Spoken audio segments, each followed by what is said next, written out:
Então, primeiramente, isso não é um truque hipnótico, eu quero que vocês olhem para essa tela aí. E vejam como esses padrões, eles parecem estranhos à vista. Tá? Esse é um padrão que é comum em alguns répteis, tá? Exatamente para causar essa sensação de confusão, de ilusão de ótica. Ele repete, por exemplo, o padrão das cobras corais, com as cores vermelha, preta, amarela e branca, né? E serve tanto de alerta quanto para criar confusão. Bicho, animais, e até mesmo a gente que tem uma certa racionalidade, a gente consegue ver animais com um contorno corporal bem delimitado, mas em cobras, em indivíduos com corpo serpentiforme, e com esse tipo de padrão, você não consegue entender direito onde é o começo, onde é o final, quais são os limites daquele animais, e normalmente a reação de medo, né, vem com a propriedade que você percebe, né, que é o desconhecido, é o medo do desconhecido. Isso é uma reação instintiva natural. Eu comecei isso porque a gente vai falar, né, de grupos que normalmente as pessoas, por ignorância, têm medo, né, têm medo do desconhecido. A gente vai falar da biologia dos reptília, dos répteis. Bom, bem, a etimologia, de onde é que vem esse nome?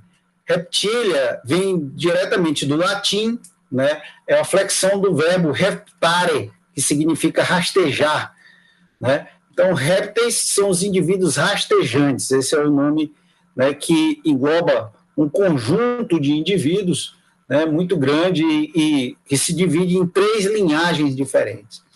Tá? Nomes vernaculares: répteis, cobras, serpentes e lagartos, né, são os mais conhecidos dentre os répteis. As características diagnósticas dos répteis, né, a principal, né, que une, né, todos os répteis é o ovo amniótico, a pele seca com escamas e placas ou carapaças, né, pelo corpo. Surgimento e irradiação desses indivíduos é antiga, né, data lá do Cambriano, e o hábitat global, né, menos nas calotas polares. Do resto do globo todo você vai ter répteis. Em termos de hábito, eles seguem todos os hábitos animais possíveis, menos o parasitismo, tá?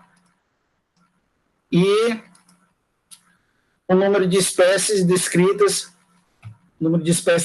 está aí mais ou menos 9.547 espécies de répteis, a partir dos dados do reptiledatabase.org. Nutrição: a maioria dos répteis é predador, tá?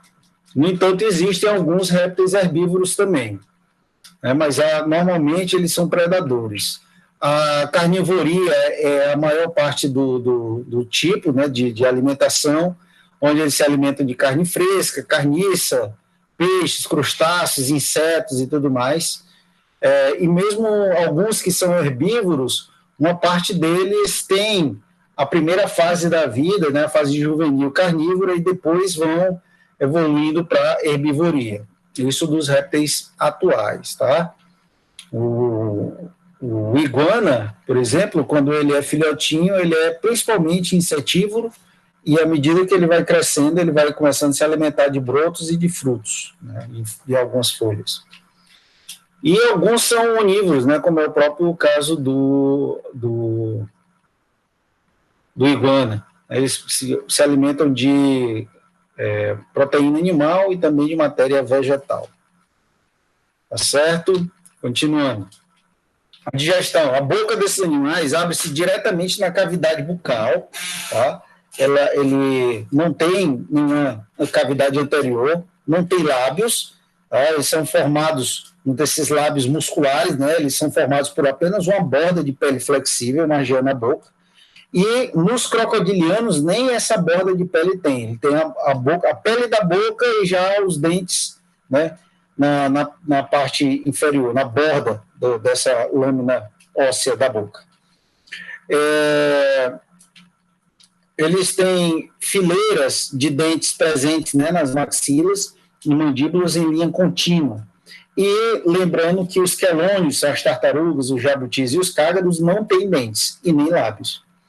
A boca desses animais abre-se, tá aí, ó, mostrando uma boca de um quelônio aberta, e você consegue destacar aqui, ó, bem facilmente, um bico córneo, né? Essa aqui é uma camada de queratina, são lâminas de queratina que crescem diretamente sobre o osso, sobre a camada germinativa aqui, na superfície dos ossos desses animais aqui, tá? E ele vai se afiando à medida que ele vai mordendo.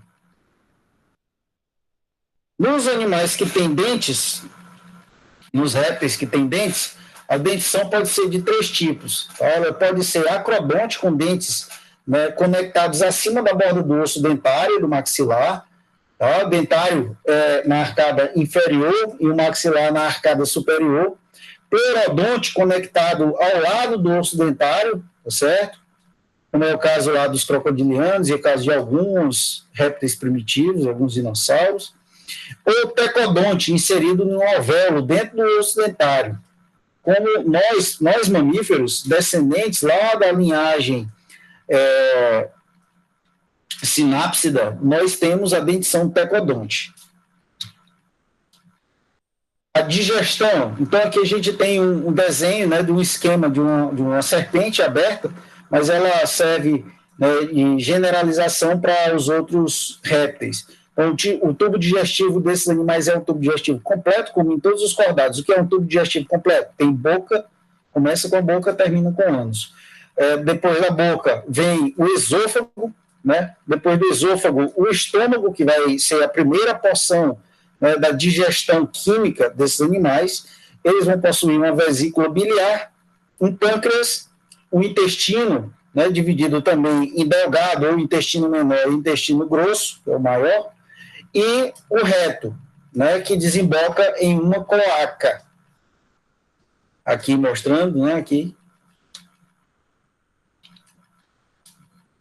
A respiração desses animais é uma respiração do tipo pulmonar, né, e o trajeto respiratório, né, envolve as narinas externas, uma câmara olfatória, as narinas internas são chamadas de coanas, que eles ganharam, né, toda a linhagem sarcopterígeo ganhou essa narina interna, coana, a cavidade bucofaríngea, que seria o teto da boca deles. Logo depois vem a glote, que é a válvula que separa, né, o canal digestivo do canal respiratório. A laringe vem logo após a glote, né, a primeira porção aí do tubo respiratório deles, e aí vem a traqueia, o sistema bronquial e os pulmões. As serpentes, pessoal, em geral, elas têm um pulmão, né, um dos pulmões, que a gente sabe que nos animais são pares, nos animais terrestres são pares, ela possui um pulmão atrofiado e o outro pulmão comprido. Tipo de pulmão que aparecem aí, então, são pulmão com câmara simples, tradicional e multicâmara. Tá aqui, ó, pulmão câmara simples, é como se fosse só um saco, com poucas divisões dentro. O transicional já apresenta, né, alguns pequenos lobos aqui, ó, lobos pulmonares, e o multicâmara, né, é um pulmão cheio de lobos interiores, sacos internos aqui, respiratórios. Essa formação aqui multicâmara é a mesma dos sino... Agora eu esqueci o negócio. E uma fenestra fundida são os sinápsida, desculpa.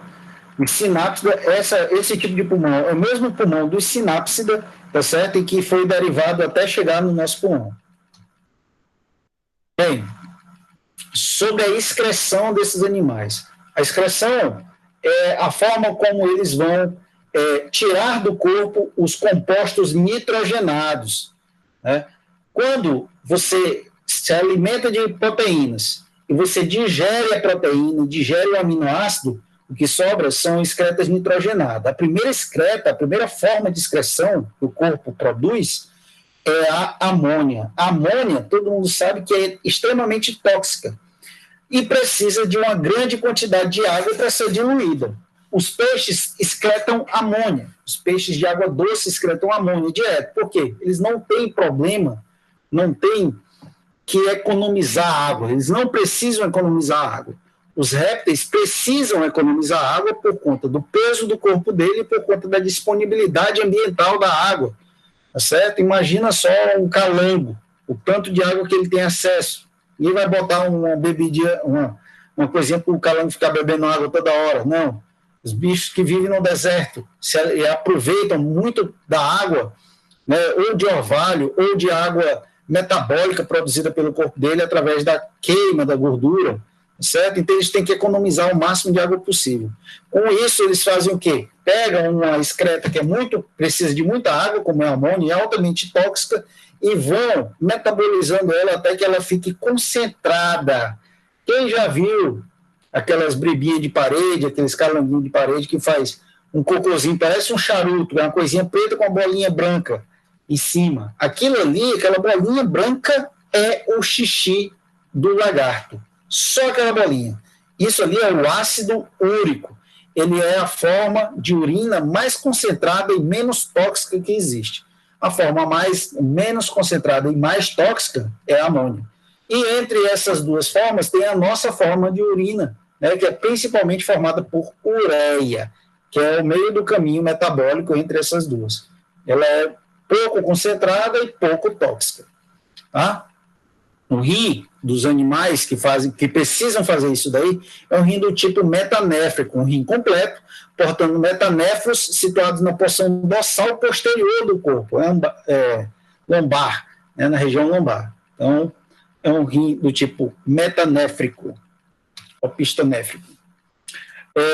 A circulação desses animais é uma circulação dupla, ou seja, passa o sangue no coração deles, passa sangue venoso e passa sangue arterial. O problema é que, como eles só possuem 3 câmaras, né, fora os crocodilianos, a maior parte dos répteis possuem 3 câmaras no coração. Ou seja, no ventrículo deles, ora tem sangue venoso, ora tem sangue arterial. Isso causa uma pequena mistura do sangue, uma certa deficiência na troca gasosa.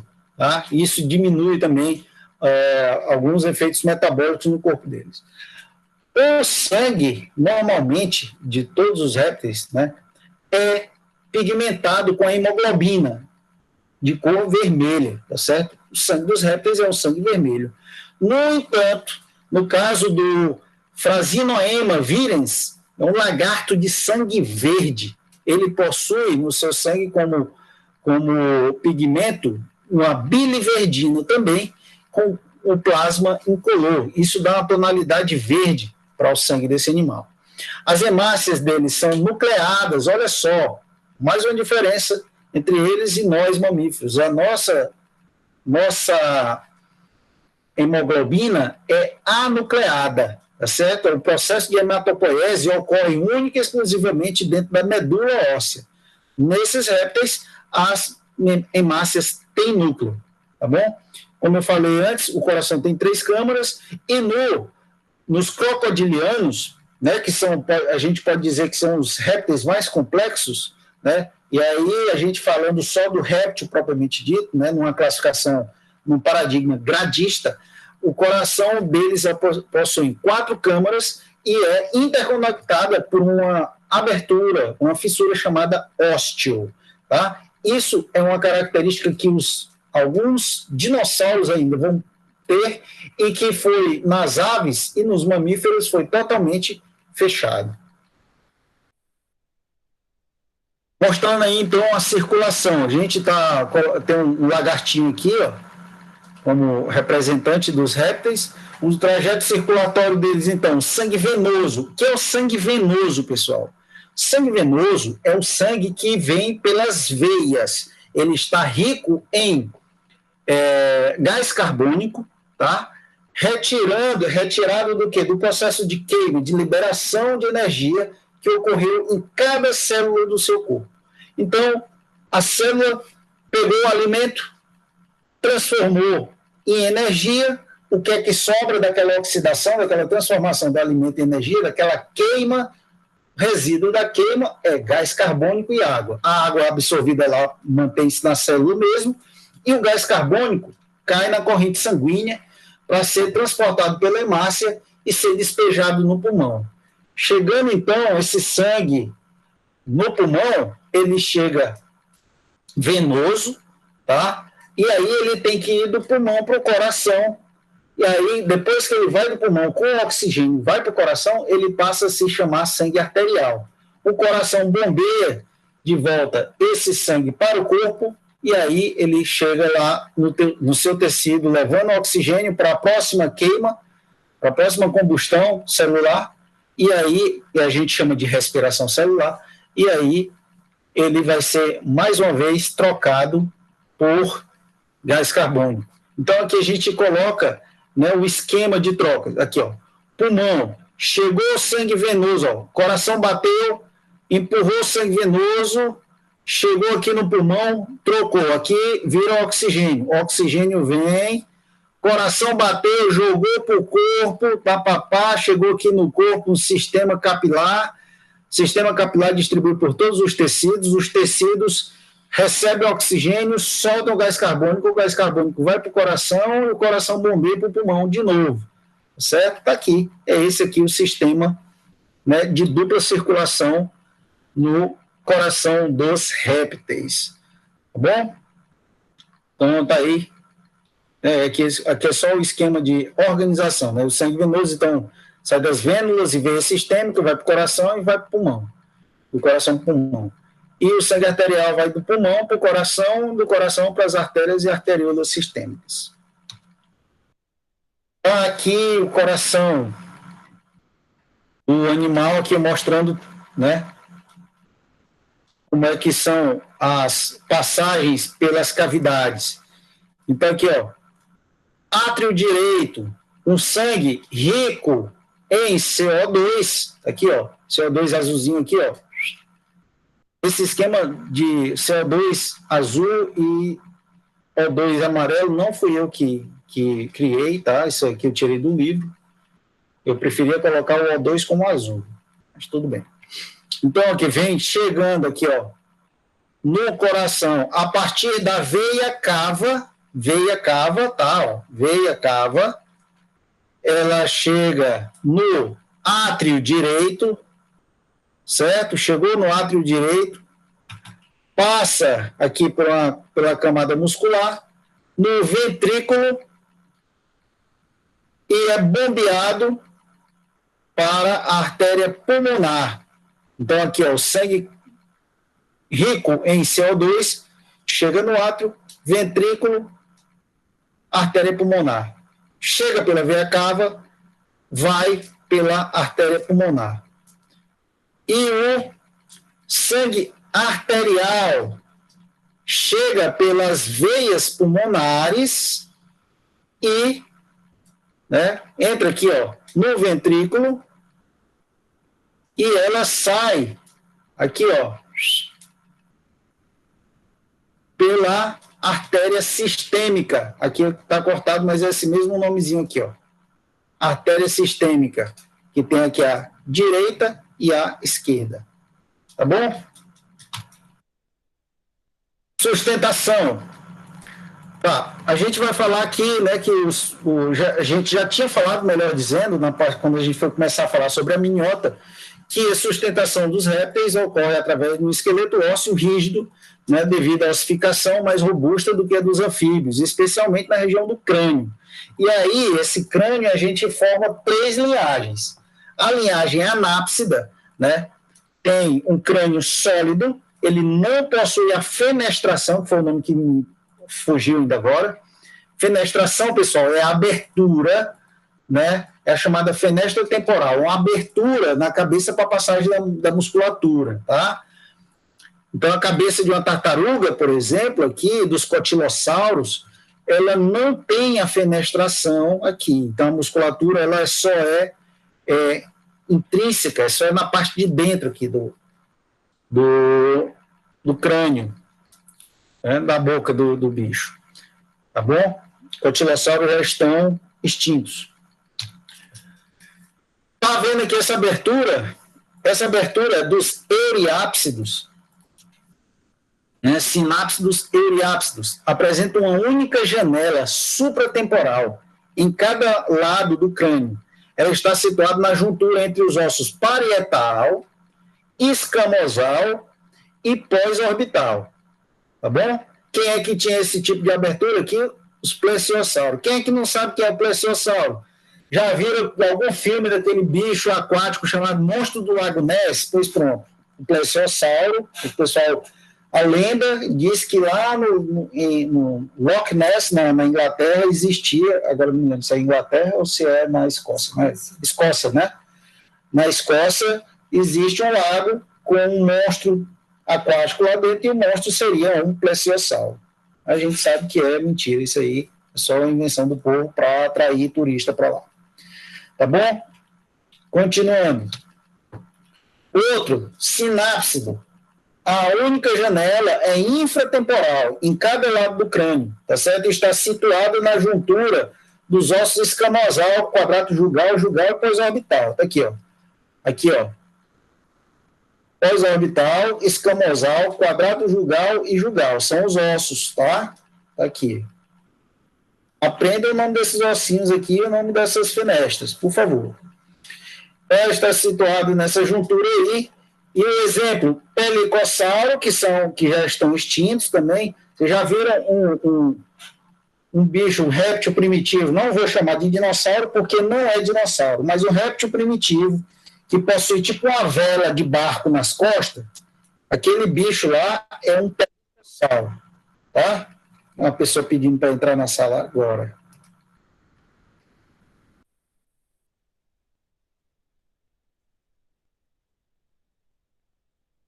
E os tetrapsídeos ancestrais dos mamíferos. Então, nossos ancestrais e nós somos sinápsidos. Professor, não tem um buraco do lado da minha cabeça, não. Além do buraquinho do ouvido, que não está mostrando aqui, tá?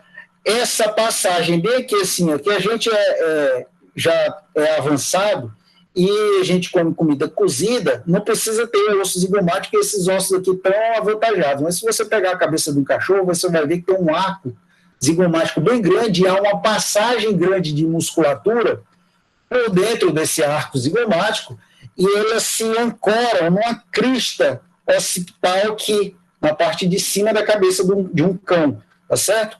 E isso, pessoal, é exatamente essa abertura aí, né? Sinápsida, essa abertura infratemporal no crânio. E, por último aí, a última linhagem, né, e o formato de crânio, esse sim dos répteis mais conhecidos, lagartos, crocodilos e das aves, né, considerando que numa linhagem cladística as aves também são répteis, já que são derivadas direto dos dinossauros, os diápsidos possuem duas janelas em cada lado do crânio, uma supratemporal, formada pela juntura do osso pós-orbital, parietal e escamosal, e uma infra, né, na juntura do jugal, né, quadrado jugal, escamosal e pós-orbital. Está aqui, ó, as duas janelas aqui, a supra e a infra. Quem é que tem isso daí? Os répteis do Mesozoico e os répteis atuais e as aves. Bom? Sustentação. Caracteres diagnósticos dos répteis viventes. O crânio arqueado, então a gente já tem indivíduos com crânio mais arqueado, em vez de ser crânio chato, como é o caso, né, lá dos anfíbios. Um forame parietal, como é o caso do esfenodon em alguns lagartos. Pessoal, esse forame parietal aí é uma abertura no topo do crânio que forma um chamado olho pineal, tá? septo interorbital é ósseo, ou seja, entre os olhos desse indivíduo existe uma lâmina óssea, um septo interorbital. Só nas serpentes é que não vai ter esse septo interorbital ósseo, porque ela tem os olhos bem afastados, tá? E o formato da cabeça das serpentes é totalmente derivado, é totalmente diferente. O palato secundário é rudimentar, em canônios e crocodilianos você vai ter isso de forma mais fácil de ser visto. Apresentam um único côndilo occipital se articulando com o atlas, e este atlas se articulando com o axis, que são as vértebras da região cervical do corpo desse animal, da coluna vertebral. O osso quadrado, pessoal, é o osso que se encaixa na parte inferior, na mandíbula dos indivíduos.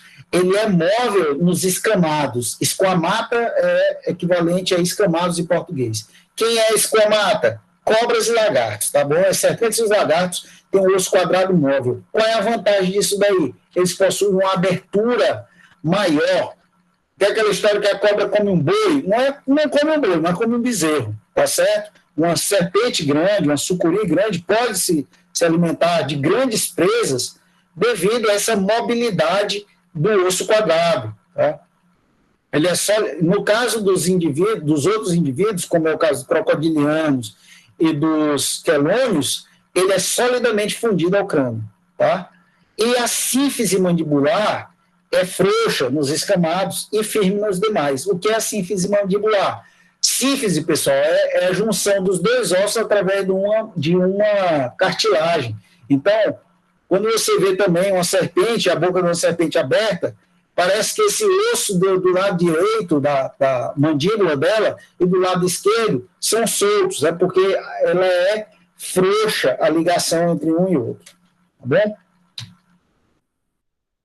Continuando com o caractere diagnóstico da coluna vertebral dos répteis viventes. Então, os répteis na coluna vertebral possuem vértebras procélicas ou opistocélicas. O que é que significa isso? Uma vértebra procélica é uma vértebra com uma cavidade na parte anterior, ou seja, em direção ao crânio. Tá? E uma vértebra opistocélica, ela tem a cavidade, aquela parte côncava da vértebra, virada para trás. Os peixes, por exemplo, têm cavidades anficélicas, ele tem a cavidade na vértebra, tanto para frente quanto para trás. Com a região torácica, aqui no caso desses animais, apresentando costela, tá? Existe a porção lombar, a porção sacral nos indivíduos que mantiveram a coluna, melhor dizendo, mantiveram a cintura pélvica, tá? E região caudal. Tudo que é após o ânus é região caudal, tá? Menos em serpente, né? Serpente não tem região lombar e região sacral. Só tem a região torácica e a região caudal. Bom? As vértebras torácicas encontram-se com o osso externo por meio das costelas. Menos em serpente, por quê? Porque a serpente não vai ter osso externo. Ela tem da região cervical para trás, o resto é tudo costela até chegar na cauda. Tá? E nos quelônios, eles possuem modificações onde as costelas deles se fundem ao casco, a carapaça. Tá? Então, essa ligação é diferente. O número de vértebras caudais é extremamente variável. Se você vai pegar a cauda de um jabuti, tem 5, 6 vértebras, e a cauda de uma serpente, que varia o número de vértebras, inclusive dentro da espécie, às vezes, como dimorfismo sexual. Nos quelônios, todas as vértebras são fundidas ao casco, menos as cervicais e a caudais, né? E nos elapide ocorre o movimento lateral das costelas, com as vértebras torácicas, que é o chamado capuz da naja. Né? Então, a naja é da família elapide, é da mesma família da cobra coral verdadeira. A cobra coral também tem essa capacidade de abrir as costelas, tá? E formar aquele capuz. Tem gente que desenha a cobra, parece que ela tem uma orelha, mas não é verdade ali não. É como se ela abrisse a caixa torácica dela para expor as costelas. E aí ele não tem, logicamente, uma ligação com o osso externo, porque elas não têm osso externo. Com isso, ela consegue achatar o corpo e ampliar o volume, né, visual, o volume corporal, e afugentar os inimigos. Olha aí, bichona aí. Continuando com características do esqueleto apendicular. Então, 2 pares de apêndices, né, nos indivíduos, logicamente, que têm apêndices, não é o caso dos ofídeos, das serpentes. 1 par vestigial ou apêndices ausentes. Quem tem pares de apêndices vestigiais? Algumas serpentes, como é o caso das boídeas, é a família da jiboia, da piton, lá na cauda, elas possuem uma unhazinha, né, nos lados da cloaca. Não tem uma função bem definida, ninguém consegue dizer ainda qual é essa função, mas ela é um resquício, ela é um órgão vestigial do que era a cintura pélvica desses animais. Né? Ocorrem adaptações à vida aquática, como membranas interdigitais, ou mesmo convergência de membros e nadadeiras, que não está mostrando aqui, né? A gente está vendo aqui, isso daqui é uma pata de jabuti, em formato colunar, para aguentar o peso do casco. Essa patinha aqui de cágado, né? De tartarugas da água doce, para poder andar na lama, tal. E esse daqui, em forma de remo, é de uma tartaruga marinha, uma nadadeira, tartaruga marinha.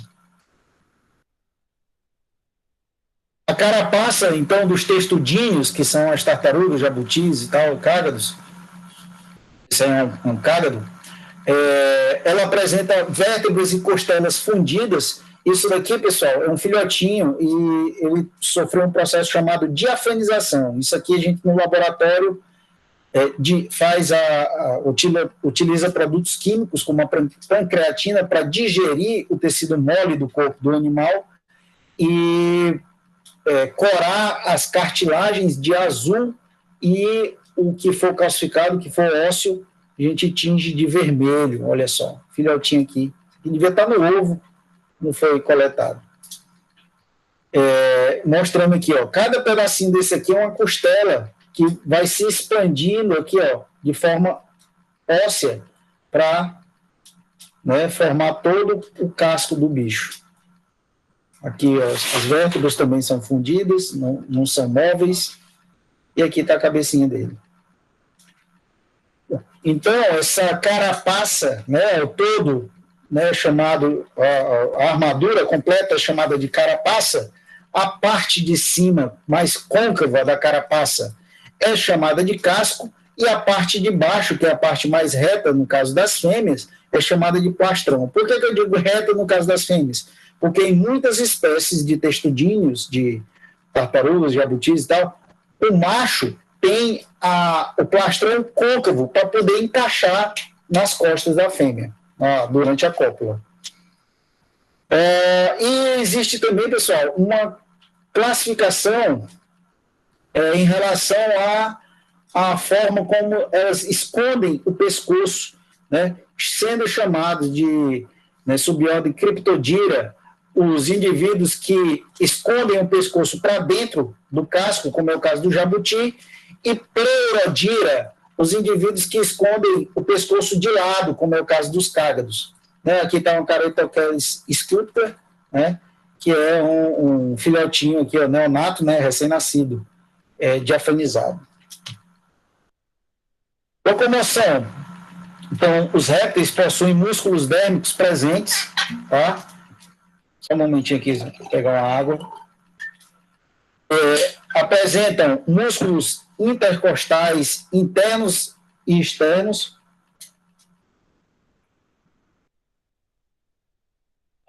Aqui tem um errinho de digitação, tá? Externos, nesse caso aqui, é externos com S, não, ou com X, não com S. Externo com S é o nome do osso.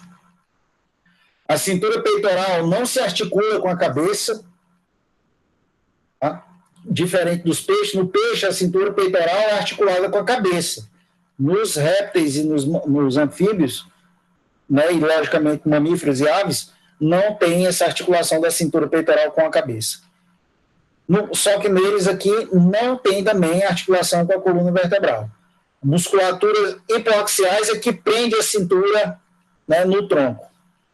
E muitos desses animais possuem dedos com superfície adesiva. Essa é uma adesão, não é mucosa, não é grudento, tá? Essa é uma adesão molecular, tá? Ele faz uma interação molecular. São tantas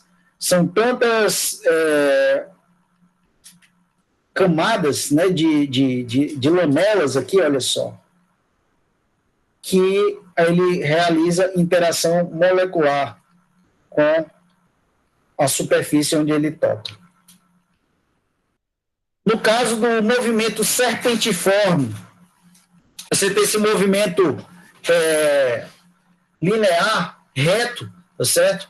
Que ele utiliza as escamas do ventre juntamente com a musculatura, né, dérmica do ventre e da região lateral, da região das costelas e as costelas, para fazer um movimento onde ele projeta parte das escamas para frente, né, e depois ele movimenta para trás. Então ela vai andando de forma reta, como se fosse uma lagartinha, como se fosse uma lagarta, né, todo tempo para frente. E aqui, nesse outro movimento, é o movimento serpentiforme, mais conhecido, chamado movimento em concertina, tá?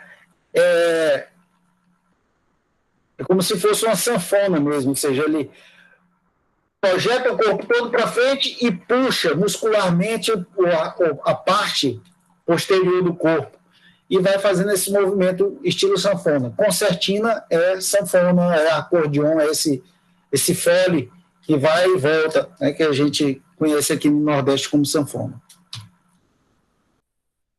No caso desse outro movimento aqui, que ocorre em cobras, em serpentes da areia, como é o caso das víboras do deserto, ele é chamado de locomoção em 2 pontos. Ele é como se fosse uma mistura da concertina com o outro movimento serpentiforme, só que ocorrendo apenas em 2 pontos, movimentando o corpo em S em cima da areia, tá certo? Revestimento corporal. Todos os répteis, né, tradicionais, eles têm a pele seca, tá? Ela é muito cornificada, ou seja, a camada de queratina é muito grande, por isso ele dá aquele aspecto de pele áspera. As escamas, o corpo, a superfície corporal pode ser repleta de escama, osteodermos e casco e placas ósseas, tá? Aqui está mostrando, né, a região, né, da carapaça, né, de uma tartaruga, mostrando aqui as escamas no cais, ó, olha só, as escamas periféricas e as escamas costais. Escama costal é porque é a escama que está cobrindo a costela, tá? Aí aqui, depois de todas essas escamas costais aqui, ó, a última escaminha aqui da parte final aqui seria a escama acima da cauda, chamada de escama pigial, e logo depois chamada de suprapigial. Aqui, na parte de baixo do casco da tartaruga, chamado plastrão, né, tem a porção logo abaixo da cabeça da tartaruga, são 2 escamas chamadas de epiplastron, o que fica entre as duas, chamado de entoplastron, logo abaixo o hipoplastron, mesoplastron, hipoplastron e chifioplastron, tá? São os ossos, né, e as escamas do plastrão e da carapaça. Como é então que se forma essa camada cornificada com queratina? Está aqui, né? Aqui ela vai começar a mostrar as camadas e vai mostrar como ocorre a muda, a troca de pele, conhecida lá das serpentes. Todos os outros animais também trocam de pele, só que nas serpentes é mais fácil de ver, mais conspícuo, tá? Então, aqui é a fase de descanso, né, resting stage. Você vai ter uma camada de pele seca, né, com 2 estratos, aqui é extrato com S mesmo, em português seria estrato, né, os estratos córneos, o extrato de queratina, e aqui tem o extrato germinativo, que é onde as células germinativas, as células vão estar vivas. Aqui a célula está morta, aqui as células estão vivas. Essas células vivas, elas vão se reproduzindo através de mitose, e à medida que elas vão subindo no extrato, elas vão produzindo a queratina. A queratina vai se espalhando pelo retículo endoplasmático desse animal até chegar a um ponto onde ele ocupa todo o citoplasma, não, melhor dizendo, ocupa uma parte tão grande do citoplasma que impede o metabolismo da célula. E aí o que, é que vai acontecer a partir daí? A célula vai definhar e morrer, mas a camada de queratina já está lá produzida. E aí essa camada vai sendo jogada para cima, vai se conectando às demais e vai formando a camada, a parte seca, cornificada da pele. Tá bom? E aqui, ó, que o A é que B, né? À medida que as células vão reproduzindo, olha aqui, só tem 3 camadas de células vivas, aí aqui, ó, a célula vai ocorrer a mitose e elas vão aumentando e subindo aqui, ó, né, produzindo queratina, e essas células aqui ó, vão morrendo, essas aqui. Aqui as células já estão conectadas e completamente mortas, tá? Com a camada nova, e essa aqui é a camada de queratina velha, tá? A slough aqui, no caso, vai ser a muda, é onde a pele vai se soltar, tá? Do corpo que está com a camada nova de pele. E aqui, ó, a camada de cisão, que é quando ocorre a troca de pele propriamente dita, né? Aqui, ó. Essa é a chamada de muda ou equidise, né? Que tem a estágio de estágio de descanso, a pré-muda e a muda propriamente dita. Sistema nervoso, a parte de coordenação. O sistema nervoso central é dividido em telencéfalo, hemisfério cerebral, tá? Esses indivíduos, na extremidade anterior de cada hemisfério cerebral, tem um bulbo olfativo, né, que vai receber os nervos olfativos diretamente das narinas. O hipotálamo vai controlar as funções autônomas do corpo, batimento cardíaco, respiração, o processo de muda, o processo de digestão, né, o balanço hídrico e a regulação de temperatura, apetite, digestão, pressão sanguínea, sono, vigília e comportamento sexual. E o cerebelo nesses animais é liso, ou seja, ele não tem muitos giros. Por quê? Porque esses animais não têm uma necessidade de equilíbrio tão complexa. Nos animais que são arborícolas, o cerebelo é um pouquinho mais avantajado.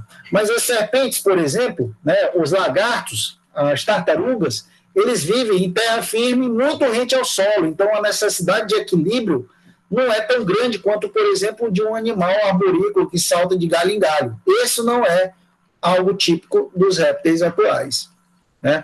À medida que você necessita de mais equilíbrio, de uma complexidade maior de movimentos, o cerebelo aumenta, né, em rugosidade e número de giros.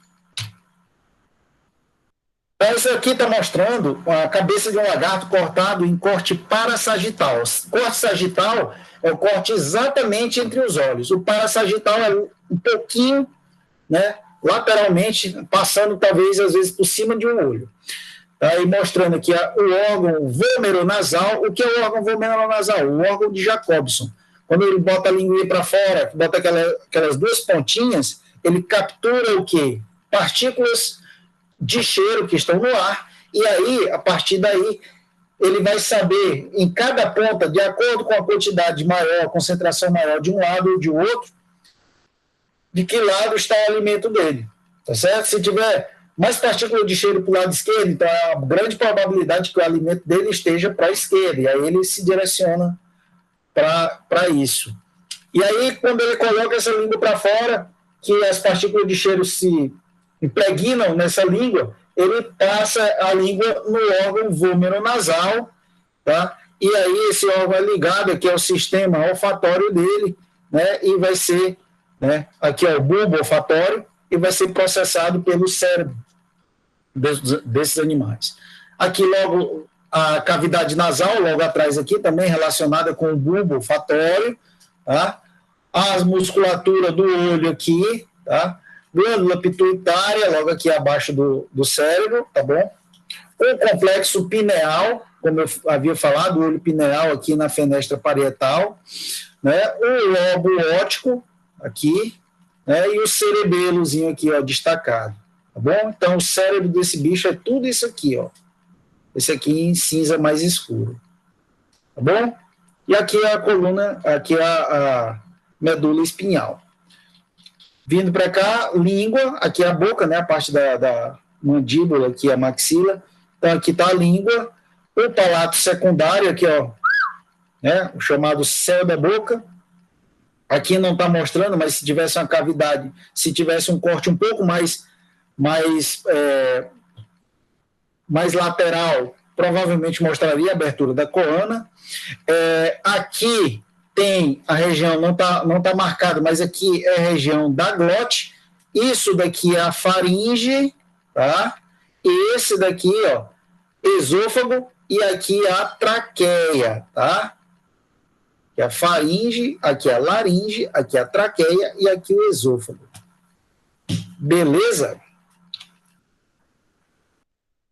E como é que esses bichos povoam o ambiente? Através da reprodução sexuada, com fecundação interna, um ovo completo, um ovo cleidóico, que é um ovo completo com casca calcária,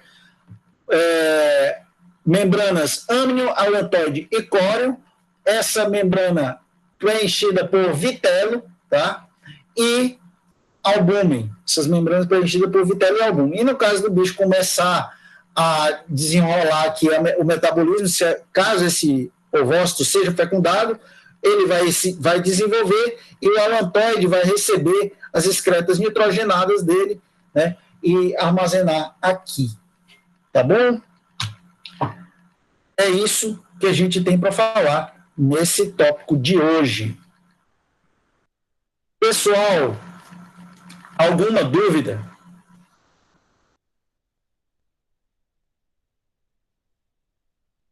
Eu vou terminar aqui a gravação para a gente poder discutir um pouco.